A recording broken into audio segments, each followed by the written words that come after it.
jurídica y le llegue un caso, no le van a preguntar si sacó 100 o si sacó 50 o si sacó 61, si no, no importa. Lo que tenga aquí, eso es lo que vale. Y muchas veces lo que tiene aquí no está compensado en los puntos, pero lo tiene aquí. Metas eso en la cabeza. No sea puntero, estudie. Estudie porque tenga ganas de estudiar. Algún día me lo va a agradecer cuando sea profesional. Hoy no, cuando sea profesional. Va a decir, Link Inmortal. Y yo le voy a decir, ¿qué tal mi Link Inmortal? ¿Cómo está usted? Ya sé yo que usted es mío. No, no mío pues, sino que es de los que yo le di clase. De los que le exigí mucho. Y no me importa. Porque lo hago con cariño. Imagínense usted, yo los quiero.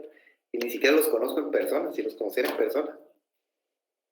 Porque si los conozco en persona se enamorarían de mí, entonces no es complicado. Bueno, sigamos pues.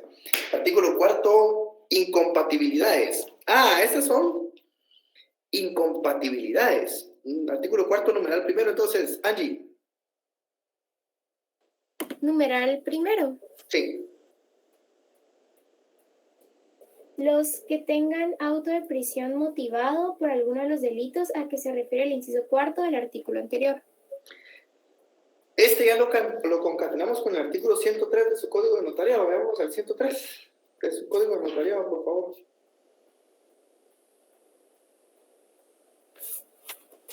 Sí, 103. Ya, licenciado, ya lo habíamos concatenado. Ya lo habíamos concatenado, el 103. Va. Entonces, solo leámoslo para repasarlo, Angelina. Artículo 103. Para los efectos de la suspensión en caso de delito, los tribunales que conozcan del asunto comunicarán a la Corte Suprema de Justicia el auto de prisión o sentencia que dictaren contra el notario. Muy bien, leamos el 103, Sandy, por favor. Perdón, el 99. Cuando la Corte Suprema de Justicia, por razón de oficio, tuviere conocimiento de que un notario ha incurrido en alguna de las causales de incapacidad para el ejercicio de su profesión, lo hará saber a uno de los fiscales de las salas, para que proceda a formalizar la denuncia. Muy bien, muchísimas gracias. Bueno, leamos el artículo 4, inciso número 2. Los que desempeñen cargo, lo veré yo, los que desempeñen cargo público que lleve aneja jurisdicción. Y 3, leamos el 3. Los funcionarios y empleados de los organismos ejecutivo y judicial y de las municipalidades que devenguen sueldos del Estado o del municipio y el presidente del Congreso de la República. Habíamos hablado que en el artículo 4 están las incompatibilidades, que son causas temporales para no poder ejercer la profesión del notario. En el numeral 3 están los funcionarios y empleados de los organismos ejecutivo y judicial y de las municipalidades que devenguen sueldo del Estado o del municipio y el presidente del Congreso de la República. La pregunta normalmente es la siguiente: ¿puede un diputado ejercer el derecho notarial?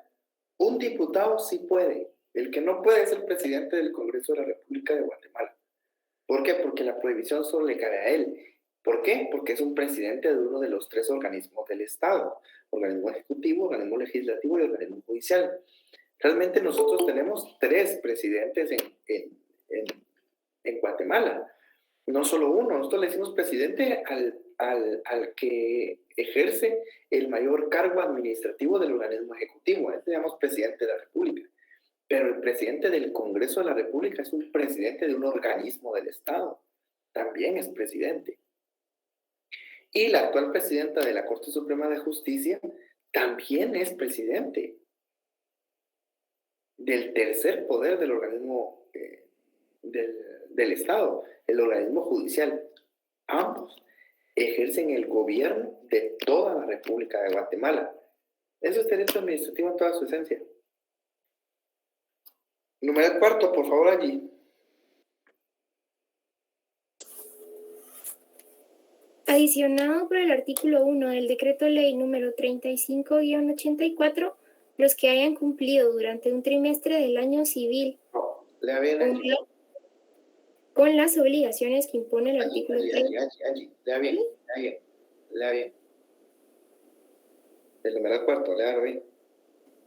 Adicionado por el artículo 1 del Decreto Ley número 35-84, Los que no hayan cumplido durante un trimestre del año civil o más con las obligaciones que impone el artículo 37 de este código, los notarios que se encuentren en este caso podrán expedir los testimonios especiales atrasados con los requisitos que establece este código, a efecto de subsanar dicho impedimento.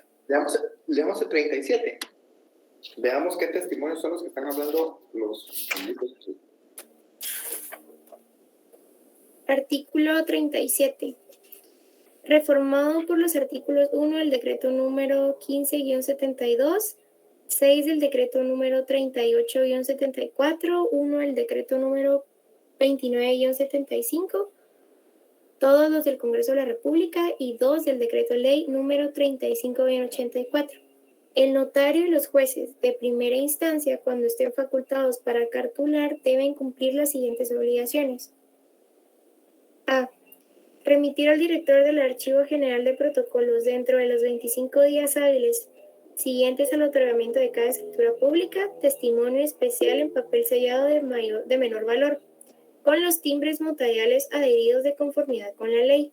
En los departamentos de la República, excluyendo al de Guatemala, el notario podrá entregar dichos testimonios al juez de primera instancia, quien extenderá el comprobante respectivo y los remitirá inmediatamente al Archivo General de Protocolos.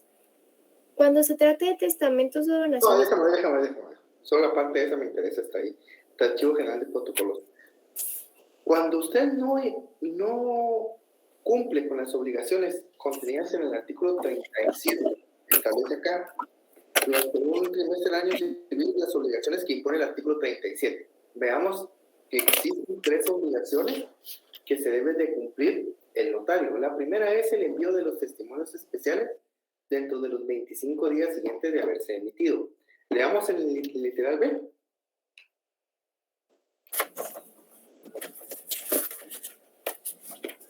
Dar aviso dentro del término indicado en la literal anterior y ante la misma dependencia de la Corte Suprema de Justicia o ante los funcionarios judiciales indicados, según el caso, de los instrumentos públicos cancelados, de los cuales no podrá extender copia o testimonio.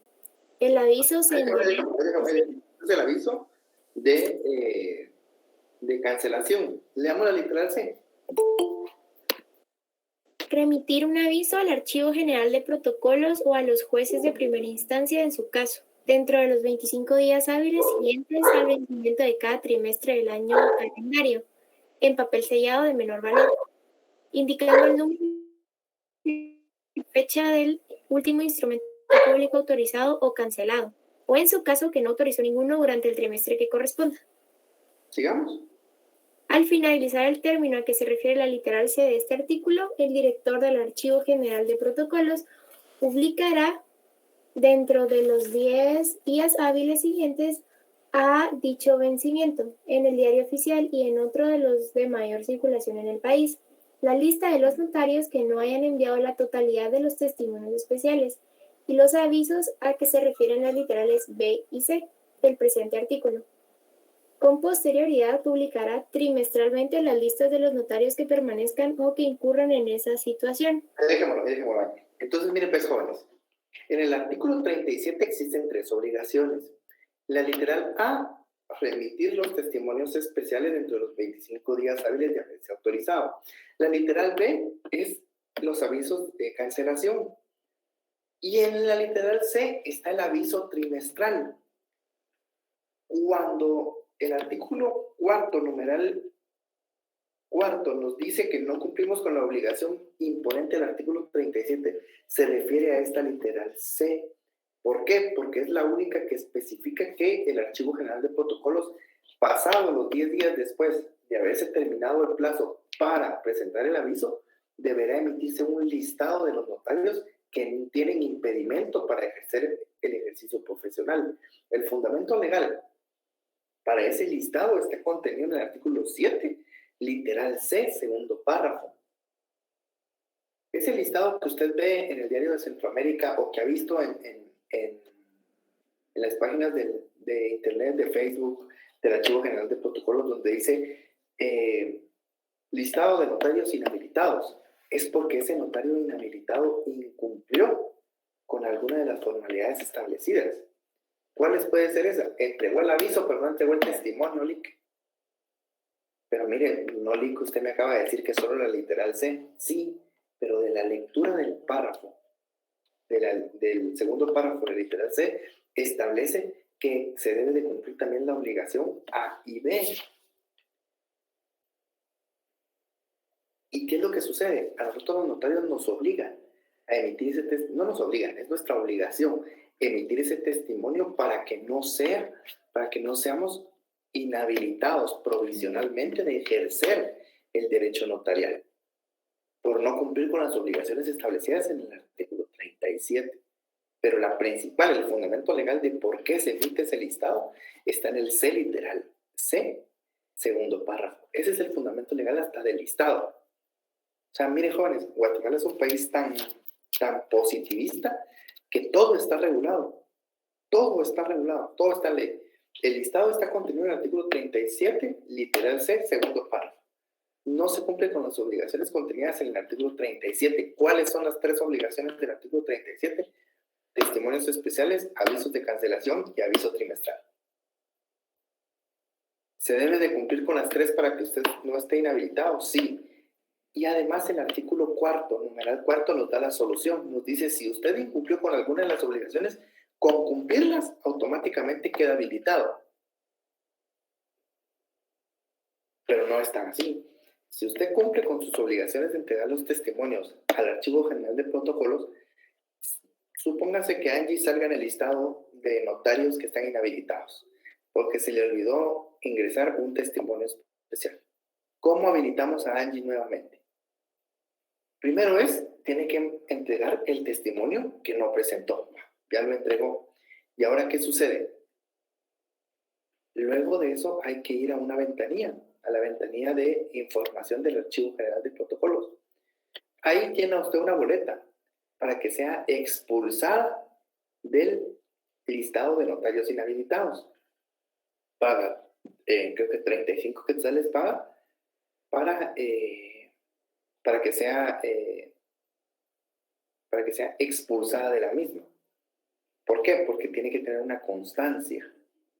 Una vez emitida esa constancia del Archivo General de Protocolos donde usted ya cumplió con su obligación y está expulsado del listado de notarios, esa copia autenticada la debe de presentar en la Superintendencia de Administración Tributaria y en el Registro General de la Propiedad, porque cuando usted está inhabilitado como notario, no puede comprar timbres fiscales y no puede comprar timbres, no puede ingresar o no puede autorizar un instrumento público en el Archivo General de Protocolos, perdón, en el Registro General de la Propiedad. Entonces, el Registro General de la Propiedad no opera su escritura mientras usted no esté habilitado para ejercer la profesión de notario. Entonces, no es tan sencillo. Por eso se debe de cumplir con las obligaciones. Para los que somos procuradores, los que alguna vez procuramos, yo sigo procurando, pues, pero para los que procuramos y estamos muy metidos en el rollo, sabemos que ahorita ya se va a terminar este trimestre del año. Hay 4 trimestres en el año: enero, febrero, marzo, abril, mayo, junio, julio, agosto, septiembre, octubre, noviembre, diciembre. Ahorita vamos sobre el segundo trimestre del año. Y ahorita se empiezan a hacer las grandes colas en el Archivo General de Protocolos. ¿Por qué? Porque los notarios ahorita empiezan a mandar todos sus avisos, todos los testimonios que no hayan presentado, los avisos de cancelación, todo debe de quedar nítido. ¿Por qué? Porque son obligaciones notariales constituidas en el artículo 37 de su Código de Notariado, que debe de cumplir para no quedar imposibilitado de ejercer provisionalmente el derecho notarial. Por eso son incompatibilidades, se llama el artículo 4. ¿Por qué? Porque son temporales. ¿Queda claro? Eso está bien sencillo, no es muy difícil. Todo claro. Eso es pura práctica, jóvenes. Miren, cuando ustedes vayan a su vida profesional o a su examen técnico profesional, esta clase de preguntas son las que hacen. Y no las hacen de mala fe los leaks, sino necesitan entender que ustedes saben cuáles son las obligaciones contenidas en el artículo 37, que amarra con el artículo 4, numeral 4. Van para su nota de jóvenes, su conocimiento, nunca se les olvide. Bueno, Leamos el artículo 5. Al artículo 5 le ponen ustedes en la parte de arriba excepciones, por favor. Ya, bueno. Ahí. Artículo 5. Pueden ejercer el notariado, no obstante lo preceptuado en los incisos número 2 y número 3 del artículo anterior. 1. Los miembros del personal directivo y docente de la Universidad de San Carlos y de los establecimientos de enseñanza del Estado. Número 2. Los abogados, consultores, consejeros o asesores, los miembros o secretarios de las comisiones técnicas consultivas o asesores de los organismos del Estado, así como los directores o redactores de las publicaciones oficiales, cuando el cargo que sirvan no sea de tiempo completo. A mí me encanta ese numeral segundo, de verdad me fascina.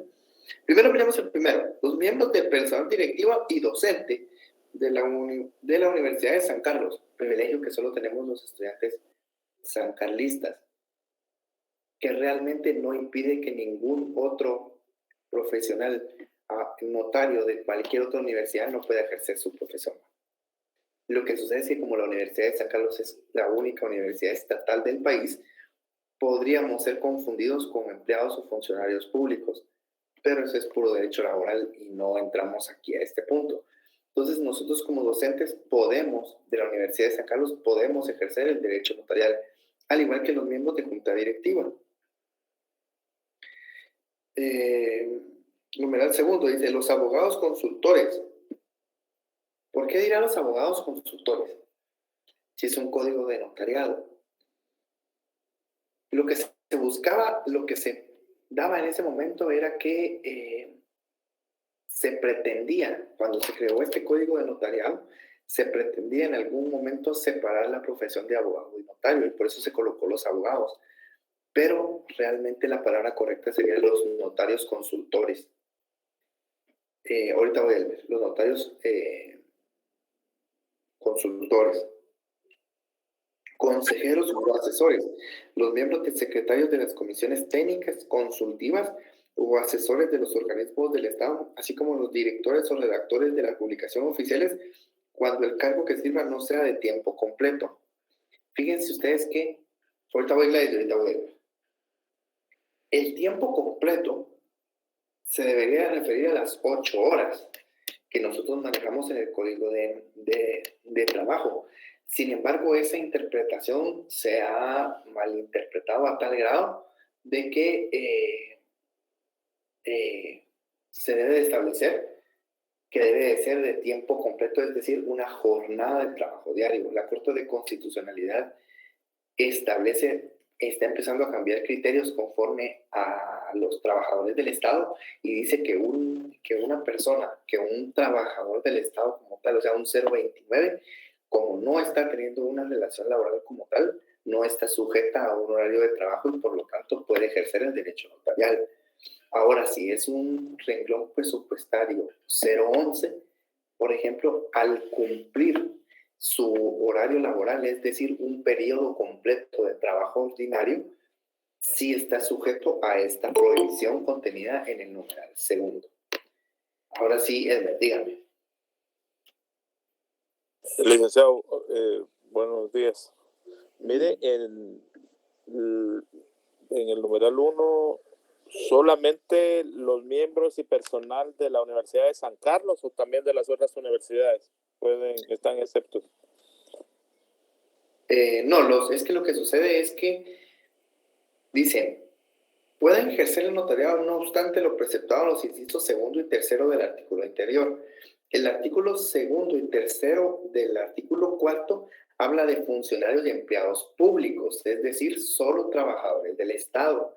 Por lo tanto, los profesionales que trabajan en universidades privadas no están sujetas a esta prohibición. Me queda claro, licenciado. Gracias. Gladys, dígame, ¿qué le puedo ayudar? Buenos días, licenciado.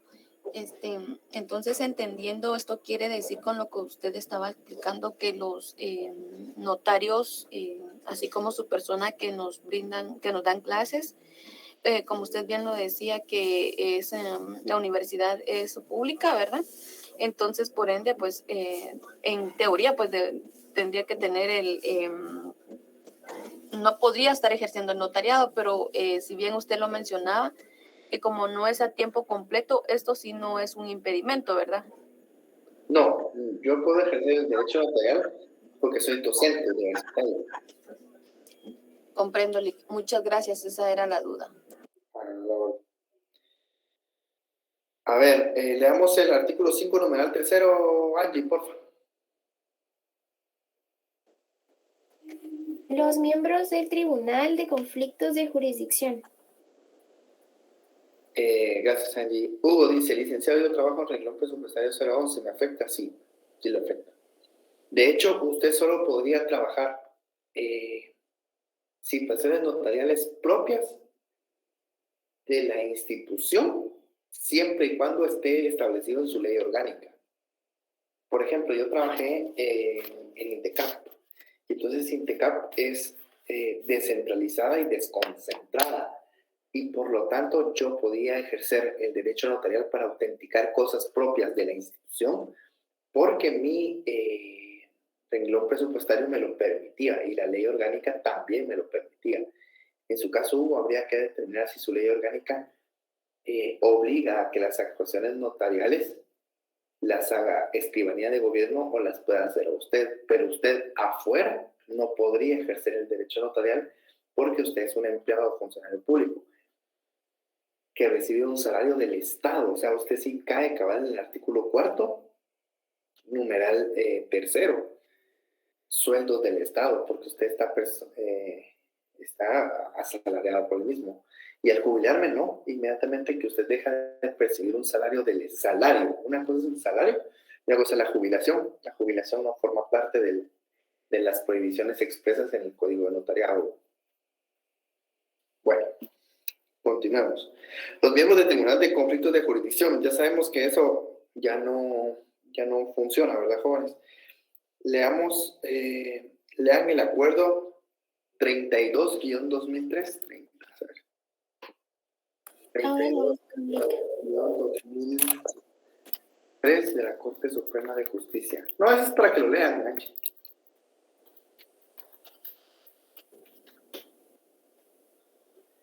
Leamos el numeral 5, por favor. El numeral cuarto, por favor, Angie. Los miembros de las corporaciones municipales que desempeñen sus cargos ad honorem, excepto el alcalde. ¿Las qué me dijo? Los miembros de las corporaciones municipales que desempeñen sus cargos ad honorem, excepto el alcalde. No, mire, pues, arriba de corporaciones municipales, me hacen favor ustedes y colocan la palabra Consejo Municipal, por favor. Leamos el artículo 254 de su Constitución, Angie, por favor.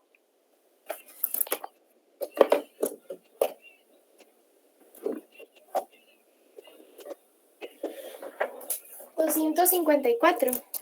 Sí, por favor.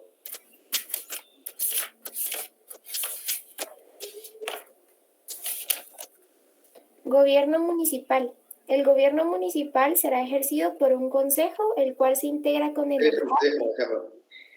Antes se llamaba corporación municipal, hoy se llama consejo municipal. Colóquenlo en la parte de arriba de su código de notariado. ¿Por qué? Porque corporaciones municipales ya no existen, existen consejos municipales. Si alguien tiene el código, no sé si lo tiene Angie, pero el 4 del código municipal. Yo creo que sí lo tengo. El artículo 4 del Código Municipal. ¿Perdón? Entidades locales territoriales. Sí. Son entidades locales territoriales A, el municipio; B, las entidades locales de ámbito territorial en el que el municipio se divide, tales como aldea, caserío, paraje, cantón, barrio, zona, colonia, lotificación, parcelamiento urbano o agrario, microrregión, finca y demás formas de ordenamiento territorial definidas localmente. C, los distritos metropolitanos de mancomunidades de municipios. Muy bien. El municipio se divide en todo eso que acaba de mencionar allí, contenido en el artículo 4. Y el órgano administrativo superior de todo eso es el Consejo Municipal. Léame el artículo 9 del Código Municipal, por favor. Artículo 9. Del Consejo y Gobierno Municipal. El Consejo Municipal es el órgano colegiado superior de deliberación y decisión de los asuntos municipales. Déjamelo allí. Entonces, por eso es que no se llama corporaciones municipales, jóvenes. Para su conocimiento, no siempre mencionen los miembros del Consejo Municipal, leanlo así, y no corporaciones municipales. Y los fundamentos legales están contenidos en el 254 de su Constitución Política de la República Dominicana, artículo 4 y 9 de su Código Municipal. Ese es el nombre correcto de la autoridad administrativa. Bien. Ahora sí, leamos el 5 numeral cuarto, por favor. Los miembros del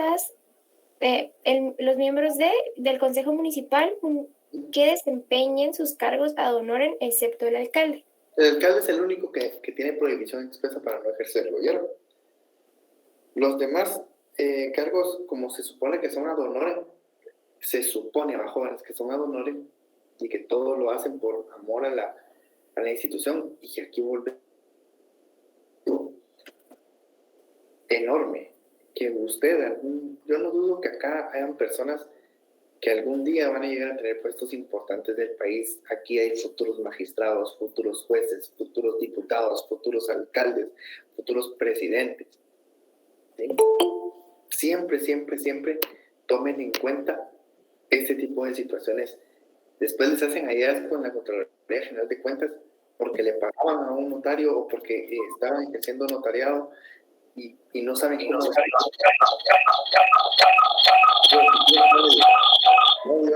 Ahí está. Ese. Y todo es defendible, jóvenes. En el derecho todo es defendible, pero el conocimiento. En Guatemala, con que usted tenga un poco más de conocimiento que alguien más, ya es mejor.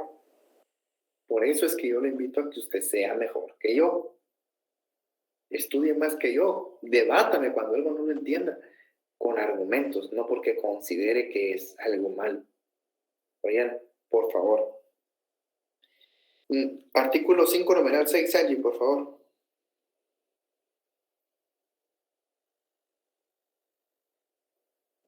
No tenía encendido el micrófono. Los miembros de las juntas de conciliación de los tribunales de arbitraje y de las comisiones paritarias que establece el Código de Trabajo, y los miembros de las juntas electorales y de los jurados de imprenta. Mire, pues, jóvenes, en ese sentido a mí me gustaría, no sé si tiene su ley electoral y de partidos políticos, Angie. Philip. 171 de su ley de electoral y de partidos políticos, por favor.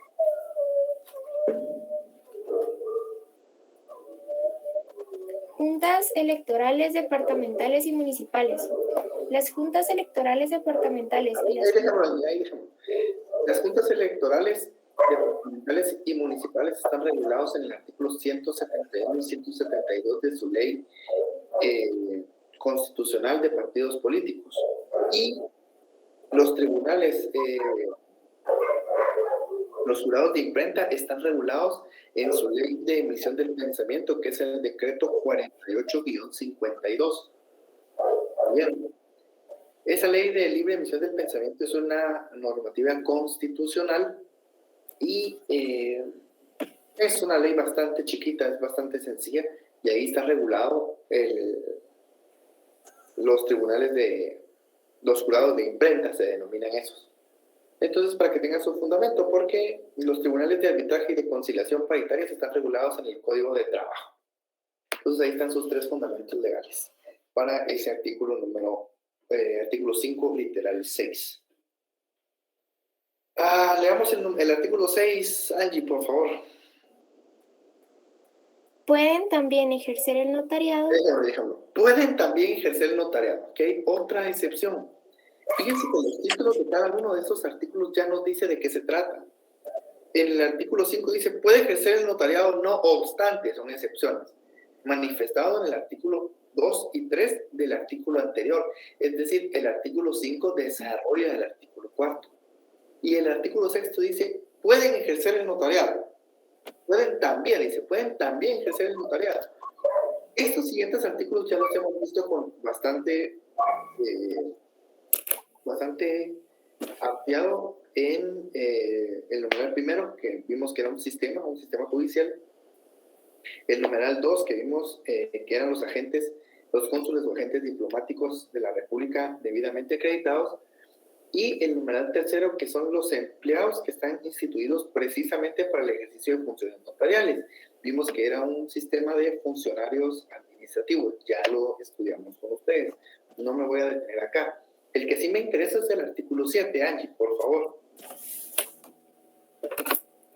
Los abogados titulares de las instituciones de crédito no podrán autorizar los documentos en que comparezcan o tengan interés directo dichas instituciones, salvo las actas de sorteo y remate. Fíjense ustedes que también acá, si se dan cuenta, el código establece los abogados. Y realmente no debe ser así, debe ser los notarios. Son errores que tiene el código en el momento en el que se efectuó la redacción del instrumento de la ley, porque dicen los abogados. Aquí no hablamos de abogados, aquí hablamos de notarios. No estamos separados. Yo entiendo que en ese momento, al igual que ahora, confundimos el abogado y el notario porque ambos somos los dos. Pero en algún momento tiene que hacerse una diferencia entre abogados y notarios. No ahorita, porque no estamos preparados para eso. Se necesitaría una madurez mental, porque aquí lo primero es, nos van a quitar, aunque sea una escritura, le sale uno al mes, es lo primero que dicen los leaks, pero no funciona así. El derecho notarial es más que eso. El derecho en sí es más que dinero. Claro que a todos nos gusta el dinero, pero es más. Yo sé que el dinero es importante. ¿A quién no le gusta el dinero? A mí me fascina el dinero. Pero el derecho en sí es algo más siempre. Entonces, artículo 7. Los notarios titulares de las instituciones de crédito. De las instituciones de crédito. ¿Cuáles son las instituciones? Ahorita voy, Josué, ya son las 8:50, la gran pucha, que no siento el tiempo con ustedes, jóvenes. Regresemos en 10 minutos, entonces. Regresamos a las 9. Y continuamos porque ya necesitamos entrar al protocolo de jóvenes. Bueno, 10 minutos de descanso, jóvenes. Nos miramos a las 9 en punto. Hugo, sí, 171 y 172 de la Ley Electoral y de Partidos Políticos. Está en lo cierto, Hugo. Ahí estamos entonces. Bueno, regresamos en 10 minutos, jóvenes. Nos miramos por acá.